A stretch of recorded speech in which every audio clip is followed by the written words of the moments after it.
Pasangan Jessica Iskandar dan Vincent Verhaeghe kini sedang menikmati masa baru dalam pernikahan. Tak hanya menjadi suami, Vincent juga seorang ayah untuk putra Jessica, Elle Barak. Dirinya memiliki sikap tegas seandainya mantan Jessica datang ingin menemui Elle. Vincent tak mempermasalahkan jika hanya bertanya soal kabar. Namun dirinya melarang jika ingin bertemu Elle Barak.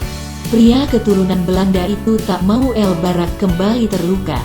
Dirinya tak memberi izin jika ayah Elle Barak ingin bertemu.